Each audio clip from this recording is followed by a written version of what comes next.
Welcome back. All right, so on this day where I celebrate having circled the sun for another year, the NHL's decided, no, you don't. So hockey all day. It's all bookended, so there is no break from hockey at all today for me.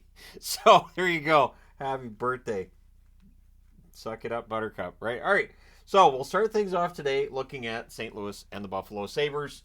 It was Hofer versus Lucan, and Hofer just impresses me more and more as time goes by this season. Early press by the Blues. Tuck has a rush chance that's saved. Long stretch with no whistle to start this one. Goal line for Walker, but not across. The Sabres cleared out. Owen Power got it off the goal line and out. We get a power play for Buffalo. That's killed off. One shot. Why, yes, my marker did die, and I did have to replace it. Peterka has a screenshot that's saved. The Blues press are kept to the outside. We then get a power play for St. Louis, and they score on it. It is Neighbors from Perunovic and Thomas at 12:53. He roofs it on what was a nice Blues-friendly bounce there. Delay a game gives the Sabres a power play. That's killed off. The Sabres press with 3 minutes left, but after the first, it's 1-0 St. Louis. Second period. So Matt Kessel decided he wanted a goal, I guess. He kind of snipes it into his own net. Opozo given the goal at 51 seconds. Originally, Thompson was given an assist, but they took it off because it's an own goal. But for Opozo, that's the easiest goal he's going to get. Ryan Johnson's tonight as the Sabres press. They're now looking for the lead. The shots are 3-0 Buffalo, 3.5 minutes in. The Blues press at 4.5 minutes. They score at 4:32. So basically, as I'm writing down that the Blues are pressing, they score. It's Kyrou from Parayko and Rosen to restore the lead for the St. Louis Blues. He tips that one in close. Press by the Sabres draws a power play. The shots are 9-3 Buffalo with 9 minutes left. Buffalo didn't play a bad game. It's the Dallas game all over again. They didn't play badly, but they just didn't get the bounces. They didn't get the goals. Teams exchange rushes. Benson has a 3-on-2 chance. That's held. We get a power play for St. Louis. That's killed off. Blues press with 2.5 minutes left. Leddy fires one wide as the Blues press. It is 2-1 St. Louis after 2. Third period, shots are 2 apiece, 2.5 minutes in. Darlene fires one wide as the Sabres press. Lucan and Sharp as the Blues press. There's some traffic at the net as well. Sabres get pinned down. Krug is denied. Kyrou has a one-timer. That's held. Hayes has a 2-on-1 chance that's blocked. The Blues press. The Sabres block again. Krug has a one-timer that's held. Post for Kyrou. It's really all Blues in that first half. And then Peterka can't bury one on a net drive. We get 2 minutes of 4-on-4. Stick to the mouth of Greenway. He exits for a bit for repairs. It's a 4-minute power play for the Sabres with 3:45 left. However, the review says no. So the review takes that 4-minute power play off. The crowd is not happy. The referee is told that he sucks. And then to make it worse, at 18:03, Neighbors buries a rebound. Braden Shen with the assist. Neighbors with the second goal of the game makes it 3-1. And the boos rain down. Sabres pulled the goalie on the next face-off. 53.3 seconds left. The Sabres call a timeout. Doesn't matter. The Blues win this one 3-1. They go to 27-21-2 on the season. For Buffalo, 22-25-4 on the year. Shots on net, 11-9 St. Louis in the first, 14-4 Buffalo in the second, 11 apiece in the third. Final shots, 34-26 Buffalo. Power play, St. Louis 1 for 2, Buffalo 0 for 3. The hits, 24-14 St. Louis. Hofer saves 33 out of 34. Luukkonen 23 saves on 26 shots. Don't let the save percentage fool you. Luukkonen had a decent game. All right, next up, Vancouver and Detroit. So Detroit, comeback kids. They come back again. Let's go through it. It's DeSmith versus Lyon. And on their first shot, the Red Wings score, just walks it around Cole and then around DeSmith. It's Raymond from Perron and Petrie at 45 seconds. Good back checking by the Wings. The shots are 2-1 Detroit, 5 minutes in. Sherrod has a chance that's held as the Wings press. Lots of time spent in the Canucks end at this stage. Canucks then draw a power play. Besser to Pettersson near miss. That power play's killed off. Canucks have some momentum out of that. Sherrod has a net feed that's picked off with 2:35 left. Detroit gets a power play.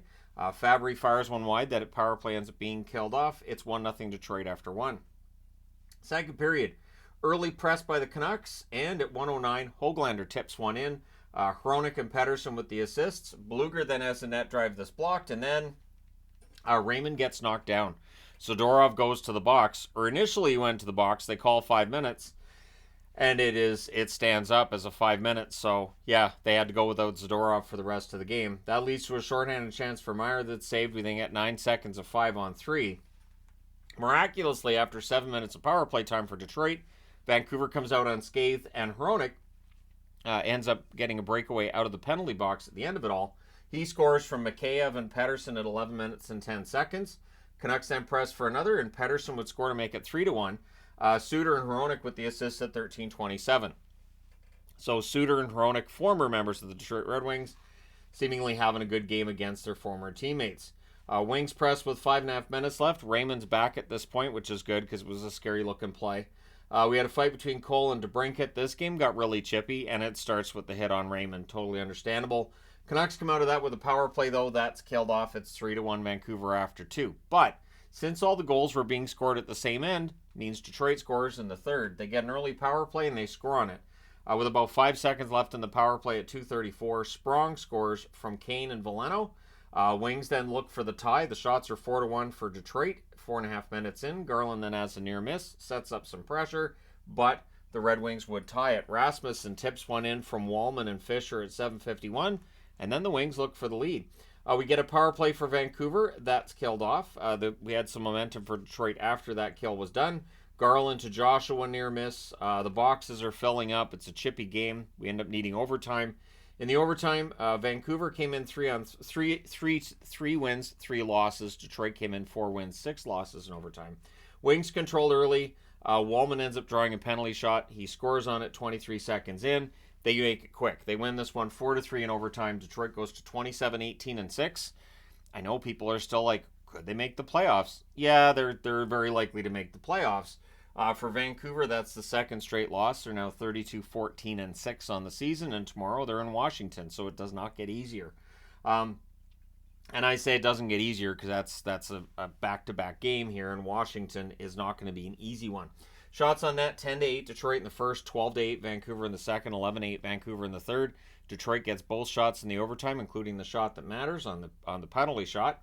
The final shot's 31-28 Vancouver. The Canucks go 0-3 on the power play. Detroit 1-4.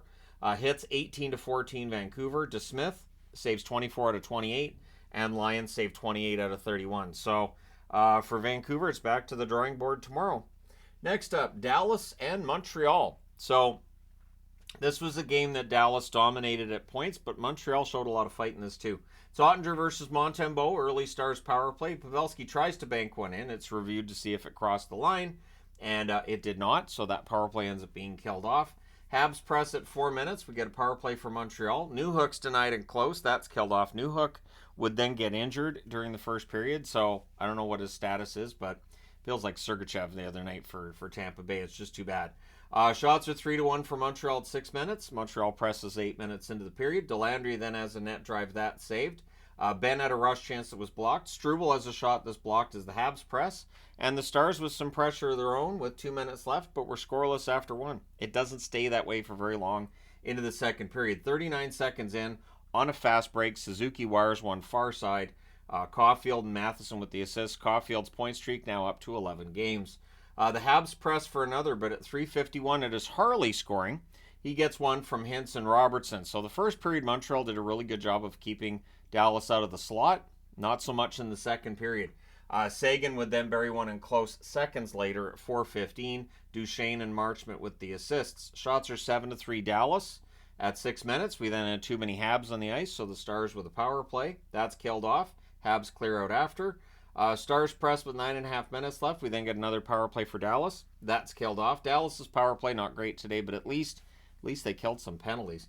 Shots are 15-5 for Dallas with 6 minutes left. The Habs get a power play. That's killed off as well. Near miss for Sagan as the Stars press, and then he scores on his next opportunity. It's Sagan from Duchesne and Marchment at 17:45, making the score 3-1. It's a cross-crease pass and buried, so one of those backdoor goals. Then at 18:37, Slavkovsky answers. He scores from Suzuki and Matheson, roofs it from a sharp angle. Slavkovsky's on a bit of a run right now, and I think that's good news for Montreal. 7.9 seconds left. The Stars draw a power play, so they're up 3-2 after 2, and they're on the power play to start the third. The Habs do finish the kill. We then get a power play for Montreal. That's killed off. Pressed by Montreal at 4.5 minutes. Hintz to Robertson gets picked off. We get a power play for the Habs. Dallas kills that. Stars press with 7.5 minutes left. We then get a power play for Dallas. It's a 4-minute power play, and unlike in this game, there wasn't a review that took the 4 minutes off the board. There's a shorthanded Armia near miss on a fast break. Armia was very good on the kill. They do kill that off. The goalie pull happens with 1:35 left while the Habs are pressing. They call a timeout with 1:04 left, but the Stars do hang on. They win this one 3-2. They go to 32-14-6 with the win. Montreal 21-22-8. Just not able to get above that NHL 500. So shots on net, 6 apiece in the first, 21-7 Dallas in the second, 11-7 Dallas in the third. They outshoot Montreal 38-20. Power plays 0 for 6 for Dallas, 0 for 4 for Montreal. The hits 24-5 for Montreal. Ottinger saved 18 out of 20. Not overly busy, really. And Montembeault was very good, 35 saves on 38 shots. He was very busy. All right, last game on this review, Calgary and the Islanders. The Calgary's becoming a growing concern in the West. Markstrom versus Varlamov in this one. Early jump for the Islanders. Shots are 2-0 in their favor, 2.5 minutes in. But on their second shot, the Flames would score. It's Weegar from Markstrom and Coleman at 3:47. So Mackenzie Weegar, coming out of today's game, now number 1 in goal scoring amongst defensemen in the NHL. Flames press for another. There's more pressure by them 8.5 minutes in. Islanders get stuck on 2 shots for a while in this one. There's a press by New York with 9 minutes left. Horvat has a one-timer that's held. The Islanders score, but there's an offside challenge, and yep, it's coming off the board. The interesting thing was everybody lost the puck. It was one of those ones where it looked like it was going around the boards, so everybody thought it was going around the boards, and actually it got blocked at the blue line, but it came out at the blue line, so the goal doesn't count. So then there's a post for Sharon Govich away from 2-0, and Tanev's denied in the closing seconds, so it's 1-0 Calgary after 1. Could have been worse. Second period. Early press by the Islanders. Pospisil has a rush chance that's held. Shots are 3-2 for New York, 3.5 minutes in. Mangiapane has a chance that's held. We get a power play for Calgary, and they score on it. It is Huberdeau bearing a rebound. Don't look now. Jonathan Huberdeau started to produce. Sharon Govich and Coleman with the assists at 8:38. Flames press with 8 minutes left. Teams exchange rushes. Markstrom denies Horvat, and then off of a good forecheck that causes a turnover, the Flames end up getting a goal. Weegar buries one from the slot. Dewar and Hanifin with the assists at 15:15. Things then get punchy on a hold by Varlamov. The Flames come out of that with a power play. That's killed off, but they're up 3-0 after 2. Third period. Flames pick up where they left off, but then the Islanders get some pressure and they score. It is Nelson from Dobson and Palmieri at 3:58. So the Islanders were on their way. They ended up dominating a lot of that third period. There's a screenshot that breaks. It's a screenshot by Nelson that breaks the shutout for Markstrom. The Islanders look for another. Coleman then has a rush chance that's defended. Rooney beats out an icing. The shots are 3-1 New York, 8.5 minutes in. Crossbar for Pelech. We then get a power play for New York. That's killed off. And it's an early goalie pull by Patrick Waugh. Probably thinking we're playing well. We haven't been allowing shots. Well, Coleman hits the empty net at 15:59 after that goalie's been pulled. Then during the 6-on-5 that follows, because, yeah, why not? Pull the goalie again. The Islanders score. Pajot from Barzal at 17:28. So you pull the goalie again. And at 19:38, Weegar gets the hat-trick goal. He scores that one from Huberdeau and Kadri. So Huberdeau with a goal and a helper today. Calgary wins this one 5-2. They go to 25-22-5 on the season. The Islanders 22-18-12 with the loss. Shots on net 8-6 Calgary in the first, 13 apiece in the second, 18-3 for the Islanders in the third. So 2 of those goals are empty netters for Calgary. They only had 1 shot on Varlamov in the third. Shots are 34-24 for the Islanders. Power plays, Calgary scored on the only one they had. The Islanders did not score on the only one they had. Hits 21-11 for the Islanders. Markstrom saves 35 out of 37. Varlamov saves 19 out of 22. And there you go. Let me know your thoughts on these games in the comment section below as always. Don't forget to hit like and subscribe in the event that you haven't hit those buttons already. And hey, thank you guys so much for watching, for all your support. I will talk to you again soon.